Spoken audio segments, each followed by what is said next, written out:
आज हम सुनाएंगे राधा अष्टमी की कथा। आप कैसे हो दोस्तों? राधे राधे। चलिए कहानी सुनाना स्टार्ट करते हैं हम।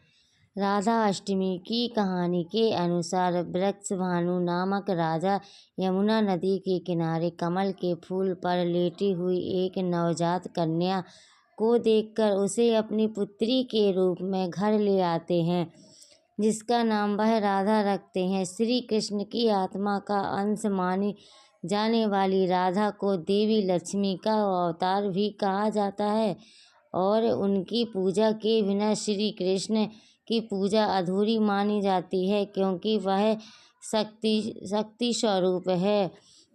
राधा रानी का जन्म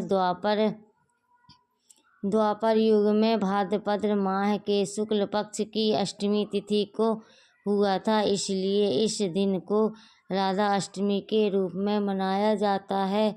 उनका जन्म स्थान ब्रजभूमि के बरसाना गांव में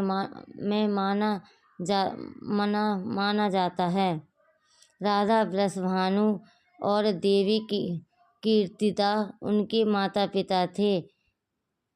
कुछ कथाओं के अनुसार राधा का जन्म माता के गर्भ से नहीं हुआ था, बल्कि वे यमुना नदी के किनारे एक कमल के फूल पर प्रकट हुई थीं। राधा वृषभानु को उस फूल पर एक सुंदर कन्या दिखी। राजा वृषभानु ने उस कन्या को देखा और उसे अपने घर ले आए। उस कन्या का नाम उन्होंने राधा रखा और फिर वह राधा के रूप में अपने परिवार के साथ रहने लगी। राधा रानी को भगवान श्री कृष्ण की आत्मा का अंश और उनकी शक्ति का प्रतीक माना जाता है। वे ही श्री कृष्ण को अनंत आनंद प्रदान करने वाली हैं। राधा रानी की पूजा के महत्व। राधा अष्टमी का व्रत रखने से भगवान श्री कृष्ण और राधा रानी की कृपा प्राप्त होती है। शास्त्रों के अनुसार श्री राधा की पूजा के बिना श्री कृष्ण जी की पूजा अधूरी मानी जाती है, क्योंकि राधा ही भगवती शक्ति का रूप हैं। राधा कृष्ण के संबंध कैसे थे? राधा जी को भगवान श्री कृष्ण के प्राणों की अधिष्ठात्री देवी माना जाता है। वे संपूर्ण कामनाओं को पूर्ण करती हैं, इसी कारण उन्हें श्री राधा भी कहा जाता है।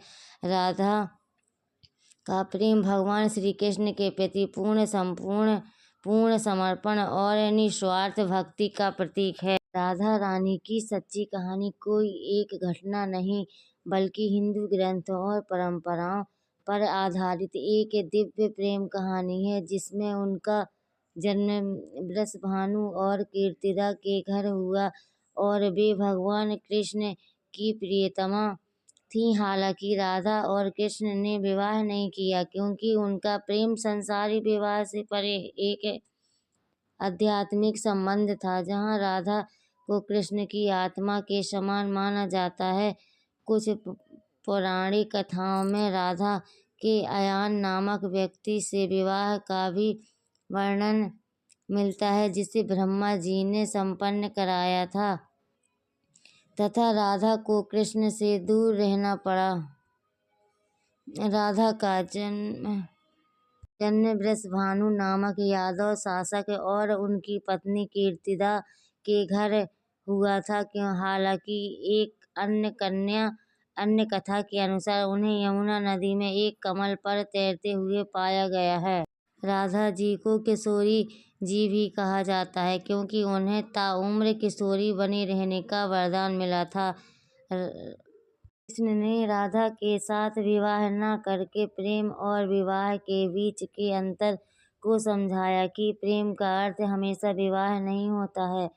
कृष्ण राधा को अपनी आत्मा मानते थे और कहा जाता है कि आत्मा का विवाह नहीं होता है। यह विवाह स्वयं ब्रह्मा जी द्वारा गोलोक में संपन्न कराया गया था। हालांकि इसके पीछे गोलोक में एक श्राप का भी उल्लेख मिलता है, जिसके कारण राधा को 100 वर्षों तक कृष्ण से दूर रहना पड़ा। राधा को प्रेम, करुणा और भक्ति की देवी माना जाता है। शास्त्रों में उन्हें लक्ष्मी के अवतार और मूल प्रकृति सर्वोच्च देवी जो स्त्री स्वरूप है के रूप में भी वर्णित किया जाता है।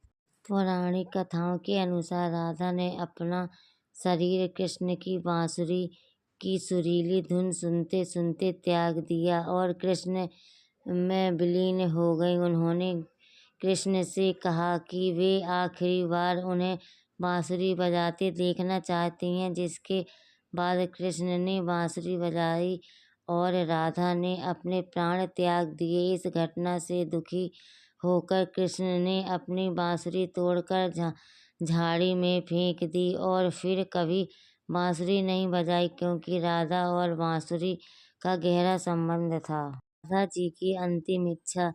राधा ने श्री कृष्ण से आखिरी बार उनकी मधुर बांसुरी की धुन सुनने की इच्छा व्यक्त की। बांसुरी की धुन श्री कृष्ण ने अपनी बांसुरी निकाली और राधा के समक्ष बहुत मधुर धुन से उसे बजाया। बांसुरी की धुन सुनते सुनते राधा ने अपने शरीर का त्याग कर दिया और हमेशा के लिए कृष्ण में विलीन हो गई। राधा की इस तरह कृष्ण में विलीन होने के बाद श्री कृष्ण ने इतने व्यवस्थित हुए कि उन्होंने अपनी बांसुरी तोड़कर फेंक दी और फिर कभी बांसुरी नहीं बजाई। राधा की मृत्यु को सामान्य नहीं बल्कि एक दिव्य मिलन माना जाता है, जहाँ उनकी आत्मा कृष्ण के साथ सदा सदा के लिए समाहित हो गई।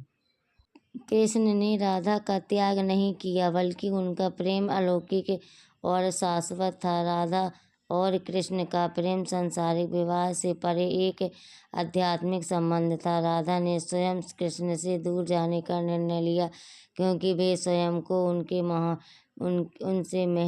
महल के जीवन के लिए उपयुक्त नहीं मानती थी। कृष्ण ने भी राधा के प्रति प्रेम और सम्मान रखते हुए उनका निर्णय का सम्मान किया। साथ कहानी समाप्त हुई। राधे राधे दोस्तों, नमस्कार।